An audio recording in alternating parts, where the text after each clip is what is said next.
Good evening, everyone. This evening I have the pleasure of being with Alan Schwarz. We're in the second floor of Mendoza. Alan has joined us in this lovely South Bend, Indiana spring day to talk about a few things. I think our focus tonight is really going to be on Alan's career as a journalist, Pulitzer finalist, had a very, very amazing career at the New York Times. And we're just going to kind of break down a few things, how he was successful in the newsroom, you know, how he broke his stories about the NFL. Hey to Jack and Noah, thanks for joining, guys, and Sam. And feel free, and sorry. No, I'm saying hi to Jack and Sam. Yeah, and Richard. And, you know, guys, feel free to, you know, jump in with questions as we go through. But this is my first ever Facebook Live. First ever Facebook Live. This is very exciting. This is great. I'm not a Luddite. I just have never done this before. That's brilliant. Yeah. It's absolutely brilliant. I'm actually not even here. So I guess, Alan, to kick us off, could you maybe talk to us about how you got into journalism and, you know, what was behind you becoming a writer? Sure. I was a very accidental journalist. I had no interest in ever really doing anything professionally, writing. I was a math geek. I loved high school math. Right. I majored in math at the University of Pennsylvania, and I had every intention of becoming a high school math teacher. That's what I wanted to do. However, 3 weeks before graduation at Penn, I was informed that you needed a master's in order to teach in public school in New York. And I'm like, what? and I was like, I'm not doing that. I'm done with school. I mean, I was really finished with school. So I'm like, uh-oh, what am I going to do? Well, I had worked for the student newspaper at Penn, which is arguably the best in the country. I had done a lot of sports writing because I love sports, and I was good at it. And so I said, all right, well, let's give sports writing a try. And well, here we are 27 years later. And I switched from being purely baseball and then the concussion stuff to more of an investigative public health guy over the past 5 years, for my last 5 years at the Times. Yeah. But you know, it's funny because people say journalist, and I understand what they're talking about, but I never saw myself that way. I actually saw myself as more of a teacher, but just at a different blackboard. Now there are rules of journalism and ways of doing things that you need to do, but I was very much self-taught, and was lucky enough to sort of figure out what methods worked for me, what were effective for the audience, and respectful to the subjects. And I kind of figured it out as I went. I never took a journalism class. I never took a writing class. And I think that is instructive. I don't think there's anything wrong with going to journalism school or taking classes. I think it's important now to take classes in multimedia and internet stuff and Facebook Live stuff, because those are tools. But in terms of like journalism, you learn by doing it. Yeah, you do, and I'm proof of that. Right. So if I sat you down at your college graduation and said, "Hey, 27 years from now, right, you're going to be a journalist," what would you have said? I'd say I don't know. I mean, at my college graduation, I had realized that I needed to go into this. Okay, but maybe high school graduation, I would have been very surprised. I mean, the fact that I spent so much time as a baseball writer, covering Major League Baseball, that would have sounded right to me, because I was a big baseball guy, a big numbers guy, and I could write. They said, so that wouldn't have been too shocking. It actually wouldn't have been. Now, when you think about young journalists now entering into the writing world, obviously it's a very interesting climate, right? Nice way of putting it. Yeah, we spoke about it at breakfast this morning. Fake news, digital age. There's a lot of multimedia out there. Not a lot of millennials are really reading from the traditional outlets. How would you advise an aspiring writer to navigate that market and make sure they can make an impact? I got to tell you, I don't know how I would. I left the Times in August, as I think you said. Yeah. And I think that while I didn't quite know it at the time, I think part of the reason is because it's so hard to know what to trust anymore. Now, I know you can trust the New York Times, okay, and there are other places.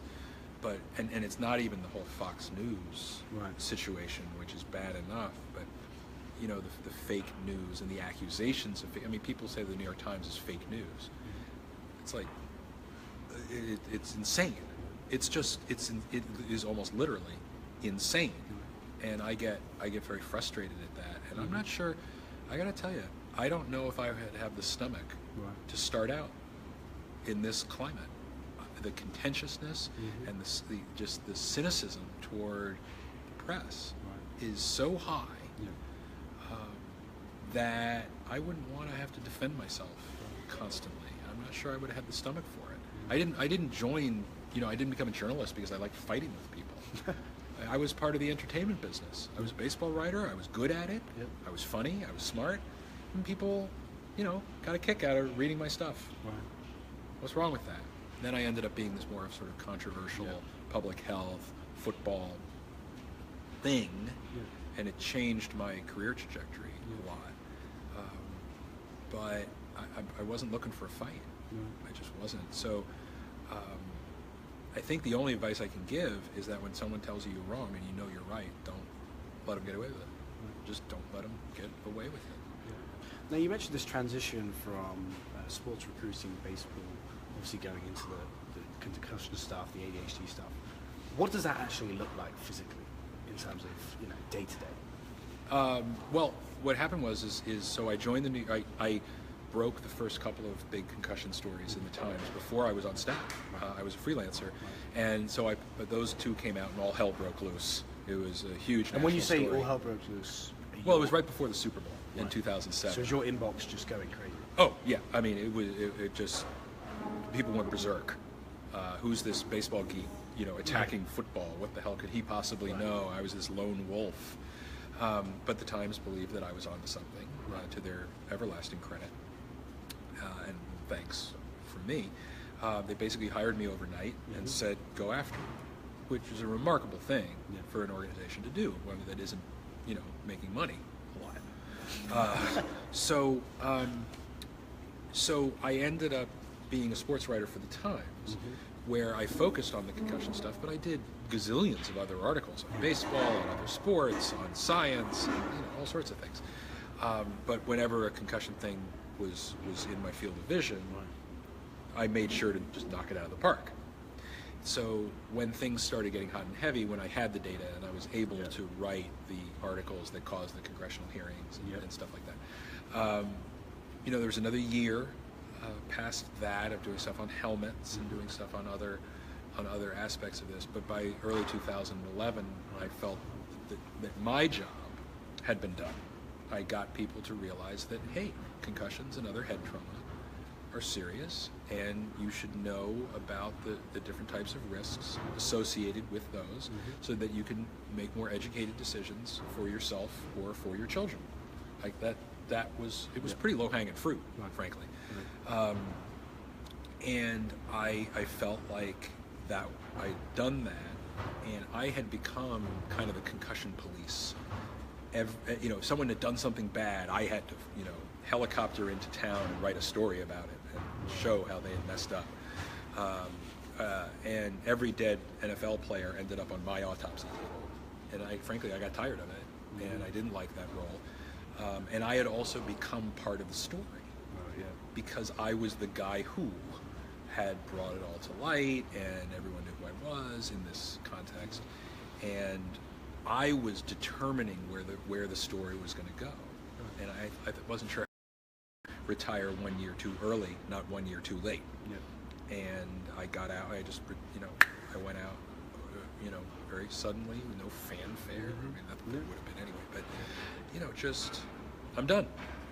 And I went into writing about Adderall abuse, because I was very interested in that in an academic pressure context, not as a drug abuse story or a children's psychiatry story. Just like, if teenagers are snorting Adderall before the SATs, what the hell have we done? I'm sure no one out there actually knows what we're talking about. Adderall, you see, I'm sure you haven't heard of Adderall. I'm sure none of you are on it right now. Please be careful. It's really addictive. Okay, please be careful. If your roommate starts talking to the drapes, he might not just be quirky. So when you look at what it took to report on that specific area, how hard is it then to go and write a book? Is it easy? Well, no, it actually was easy. Easy. Because the book was in my head already. Right, The book that I wrote called ADHD Nation, available at bookstores nationwide, by the way, and Link below. on Amazon Link and iTunes. You know, I had done so many big articles for the Times, but I mean, how much can you really get in there? And I loved the backstory, and I loved all the background, the historical background, and there was such great stuff that I couldn't get into articles. And then when I realized I had a narrative, when I figured out what the narrative was going to be, the braiding of three different, you know, characters, there was a book there, and so it was in my head. Writing that book was actually very easy. It was very difficult in the context of working at the Times and doing lots of controversial stuff. I mean, I had to cover the University of Virginia, Rolling Stone, business, you know, and write a bunch of stories on sexual assault, which, I mean, is obviously a huge issue, and terrible societal impact. I mean, it sucks having to write about that stuff and sit across from young women who tell me, it's like, oh, God. And my job sort of devolved into writing about just really depressing things, and there's a place for that, and I don't mind doing that from time to time, but that's all it really became. And I didn't want to live like that anymore. I didn't want that to be my day-to-day existence, writing about, you know, substance abuse and fraud in the substance abuse system, which you never read about because the story never got finished. You know, I felt like I had done my time. I did my good for society, if you will. You know, I had the word impact that a lot of people use. I did, and you know, I just did my mic drop. And you know, a friend of mine was giving me a hard time about my decision. He's like, you know, we need journalists like you now more than ever. And I said, well, then you do it. I did it for 10 years, you do it for 10 years now. Because it kind of sucks sometimes. I mean, it's wonderful. I mean, the people at the Times, you've never met a group of smarter, nicer, more committed to at least trying to do the right thing people in your life. They're wonderful. And the job they have to do, particularly over the past 6 months, my God, is desperately vital and really unpleasant. And they do it every single day because they're trying to keep, you know, America, the world, informed with all the garbage that's going on right now. I mean, they're sacrificing their professional lives for this societal pursuit, and they're heroes. They really are. I'm not saying I'm one, but they really are. But I couldn't. You know, I'm sure not a whole lot of folks know the Jetsons, the great cartoon. But Jane, stop this crazy thing. He's like on this treadmill, and it just was too much. And I was miserable at home. And I wasn't a very happy guy around my kid and my wife. And, So I guess a couple of last questions. I know you already mentioned this at breakfast this morning, but I thought the required reading question was a good question. Oh, yeah. So I know you had said innumeracy, right? Yeah, If you want to learn about just how to look at numbers in the real world and understand just very basic probability and the chances of unlikely things happening, and how to interpret what appear to be flukes but maybe aren't. I mean, you know that the most unlikely thing in the world is for unlikely things to not happen. And that's the kind of thing you'll learn. Anyway, there's a wonderful little book called Innumeracy, which is like illiteracy, but for numbers. It was published in probably 1988-ish by a Temple University professor named John Allen Paulos. Is it available on Amazon? Oh yeah, I mean it's sold million. I'm sure it's sold more than 1 million copies. No, it's a wonderful, wonderful, wonderful book.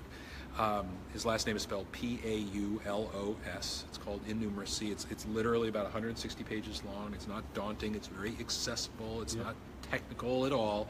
It's a wonderful little read, and it changed my life forever because it made me see how I could look at the world and look at information.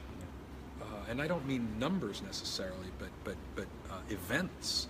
And try to, you know, we're told that so many things have meaning. This is what it means. This is what it doesn't mean. This is how things connect. And sometimes that's not how it works.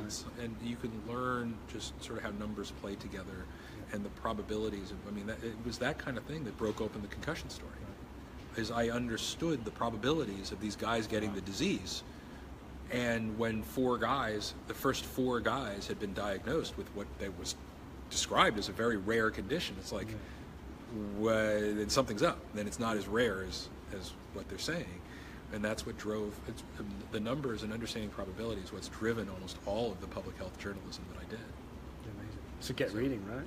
Yeah, I mean, it's just a little book. It's not going to change your life or anything, but it is absolutely a book that I think everybody in college should absolutely read. That and This Side of Paradise by Fitzgerald, his first novel, much better than Gatsby. I'm telling you, it's really Richard has said Malcolm Gladwell's books too. So do you think he's referring to Outliers? Well, Outliers and Tipping Point, great and book. Sure. Yeah, I mean, Malcolm's great. Yeah. Yeah, but I mean, certainly innumeracy is less known. Yeah. And frankly, I think would be more instructive. There's more stuff you could actually use, I think, in real life. Malcolm's books are wonderful and they have great anecdote and stuff, but I like this better. And final question: did you see the Cubs win coming? I'm not saying I saw it coming like 3 years ago, but yeah, if you know baseball, and I do, it's not like you would have predicted, yes, the Cubs are going to win, but it made a lot of sense that they would. I know Joe Madden very well, and I have great faith in him. Now, he had some very weird decisions that he made in the World Series, but no, the Cubs have been a team that was going to gel,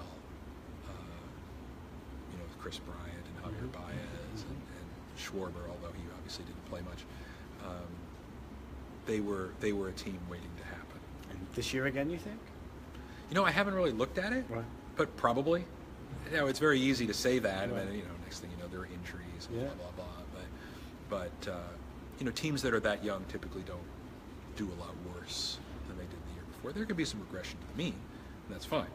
But guys like Chris Bryant and Javier Baez and Kyle Schwarber are probably going to do as well or better.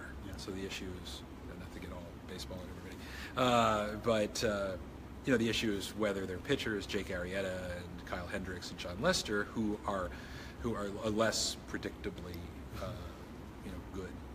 Sorry, I'm just going to we got questions. I'm going to scroll through a couple of these, see what we got. But more people keep joining, so I can't see them. Okay. Hello, everybody. 10 comments so far. Thanks for the book tip. Nice job. Oh, people have enjoyed this. Great. Thanks for the book tip.